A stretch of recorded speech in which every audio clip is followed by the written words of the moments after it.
Welcome back. We're going to do something different today.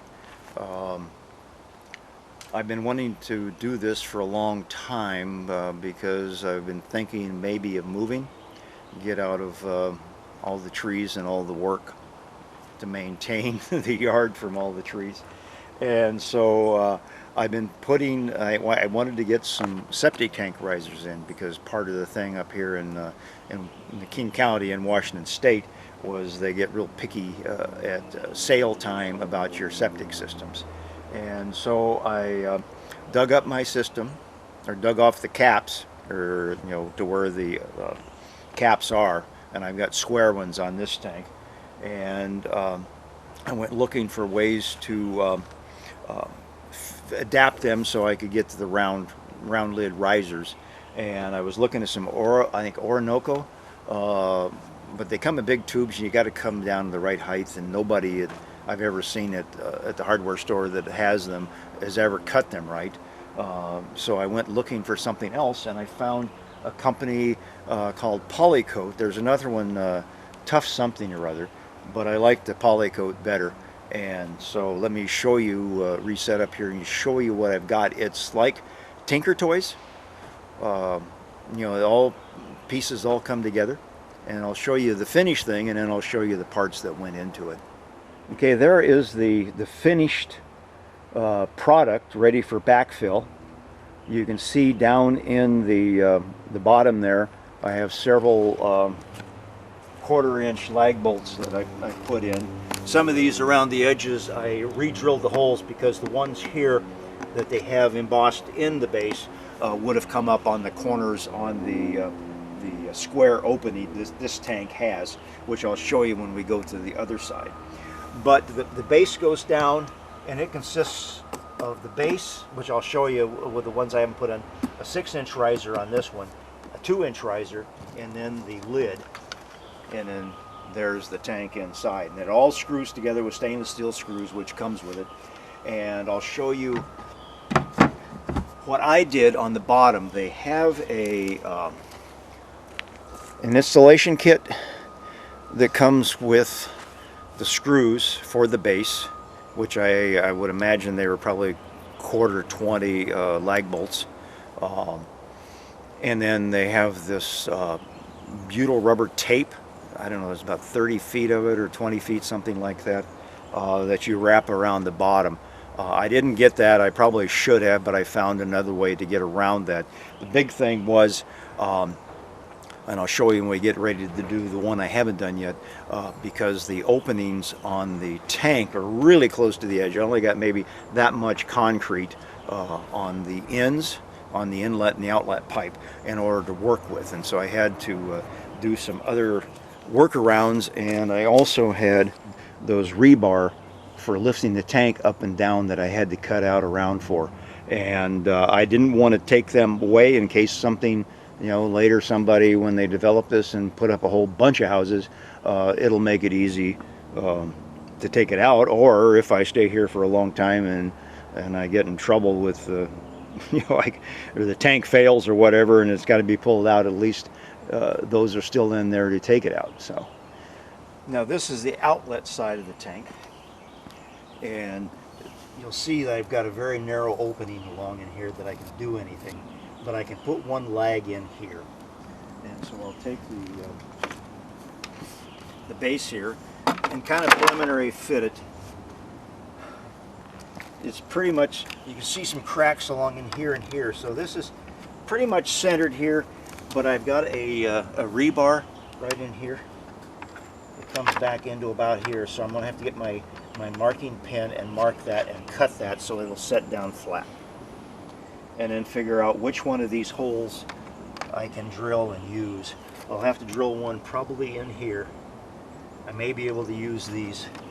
Nope, I'll have to drill another one here and probably over here.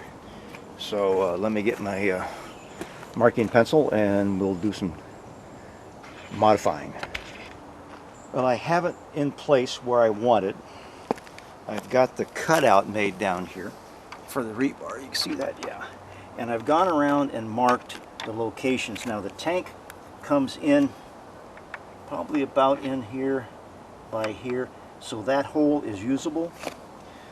This one down here is too close to the edge, so I'm going to drill a new hole over here, and the same with the other side over here, because the tank is, the edge is right about in here. This hole is good, and this hole should be also good. Be close to the edge, but it'll be good because the sides taper. Let me go ahead and drill those, and we'll give it a test. Okay, we have our holes drilled around the perimeter here, and I'm going to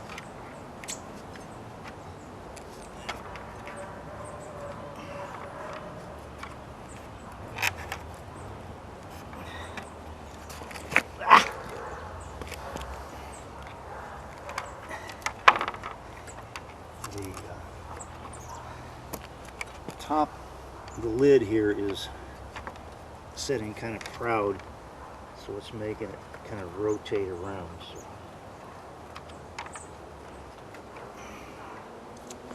So now I can check to see if those are all good holes. Okay, getting close in here, but it'll work because it's thicker.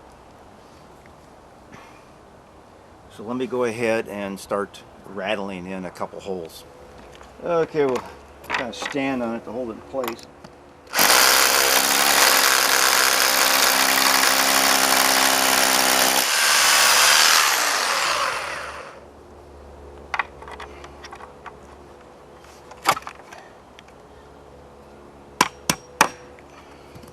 Tap in one. Let me go around and do some more of these, and then we'll come back when I get ready to show you how to seal off the bottom. Well, I have all the bolts in, all 8 of them. And the one you can't see is just right down about in there, right on the edge of the lip. We'll see it when I pull the lid off, which I'll go ahead and do right now. Well, I've got it set up to where the cutouts are up here. The imaginary edge of the tank is right in here. So now I will take out some roofing asphalt cement.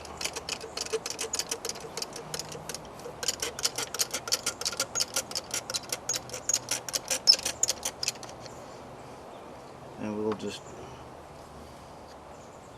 put a bead right along in here.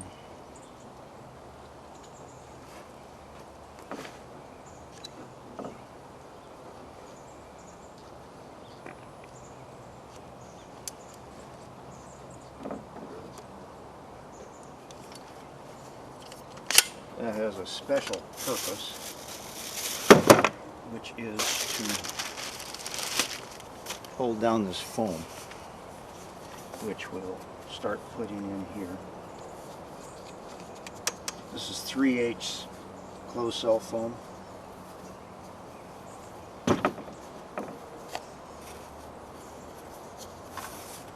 I have some other stuff we'll be using too.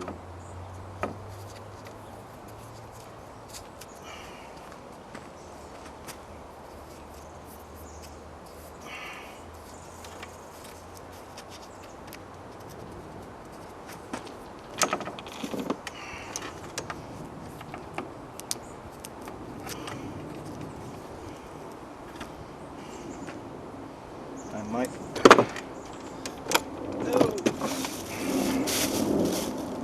stick a little bit in here too.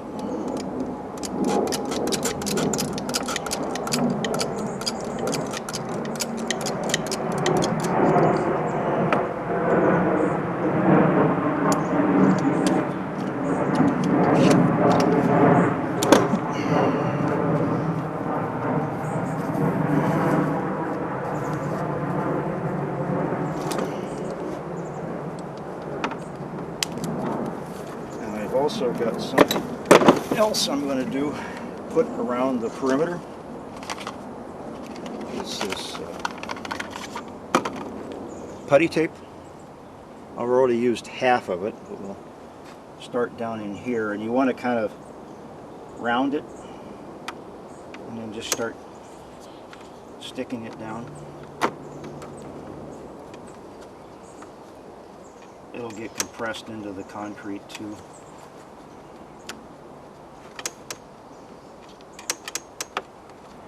Okay, I've got the prep all the way around the edges and will fit the tank, and then around the short edge. And I got one more thing I need to do, but I got to pull the lid. Top is off. I had to use these. I had to use a hydraulic jack and a steel pipe and some dunnage to lift this thing out. And actually, in order to get it out, I had to use my multi-tool. I had an old blade that was, dull. It wasn't useful anymore. So I used the multi-tool coming down at an angle to loosen up the concrete. But now we'll go ahead and waste the rest of this tube as far as it goes.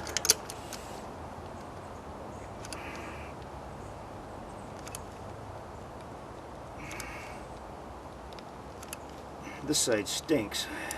I wonder why.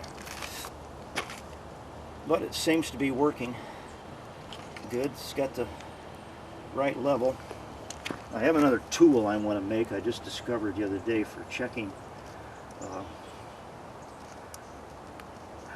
the amount of sludge in the bottom and the amount of the crust on top.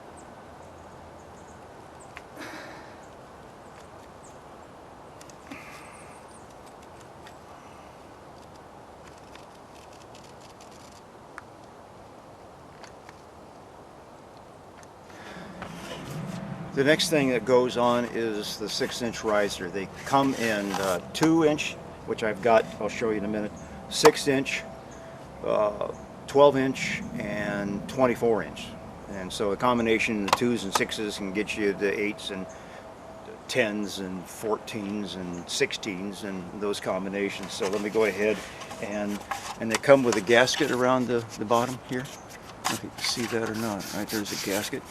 And they also say if you live in a heavy frost area to pull this ridge off so you have a smooth side, so the ground as it heaves, frost heave, doesn't lift it. But I don't think I'm going to worry about it because the ground here is so sandy.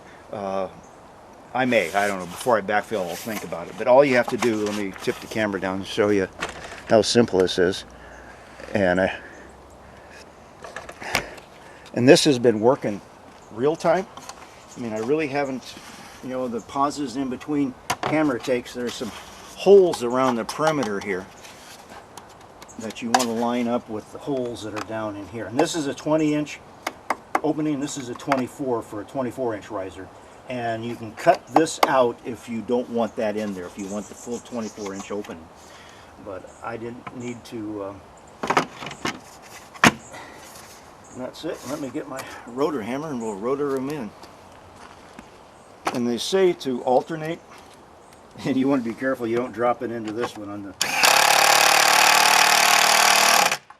On the other side, you had that scum layer there that would keep everything from falling in.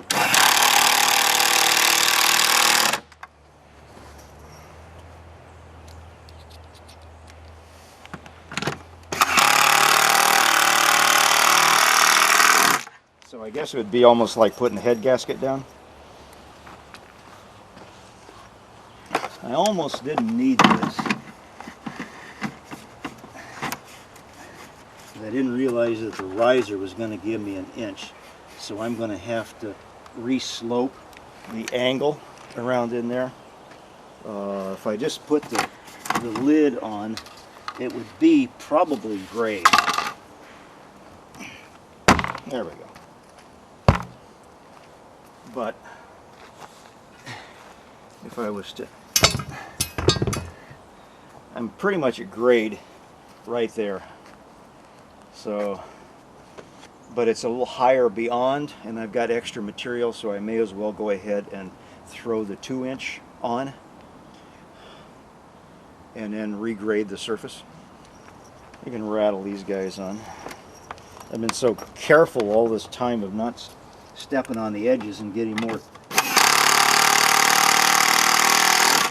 dirt into the hole, but now I don't have to worry about it.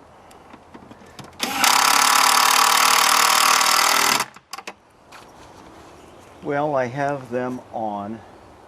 Everything's done. I mean, it probably took me maybe a couple hours, if that much time to get them in. I've got one more thing I have to do. My the D-box was completely deteriorated, and I'll probably have another video on that one, changing that. That's another one of those PolyLoc uh, distribution box. Um, and I got 3 6-inch risers to come up out of the ground with it. And when I start backfilling, maybe I'll take that 2-inch riser off that last one we just did. I'll see how much material I have left over for when I'm shaping it. So I just wanted to put a video up showing you how actually easy this is to do. If you had a tank that had round lids and they were closer to get, farther away from the edge of the tank, then it goes really simple. And I would say probably when you get the they have kits. Was it Complete Plumbing Solutions was who I got this from. They have one of the better prices. Took them I think it was 7 days to ship. It said 2 to 5, but it came in 7 days. So pretty reasonable price, and it's really easy to do, and I won't have to worry about this again, or dig them up when you start pumping them. Especially now with the tighter environmental laws on septic tank systems, having to be inspected and pumped out every 3 years or so. So this will make it a lot easier now. So we'll come back on something else probably tomorrow. I think I'm going to go sailing back up on the pass again. It's up in Snoqualmie Pass, Lake Ketchlis. People ask me, and I've kind of tried to keep it to myself. But I'm going to take up the 8-foot nuthatch pram because I was up sailing it the day before the camera came. My little get up, get to camera came in. So we'll go probably sailing tomorrow. See you guys later.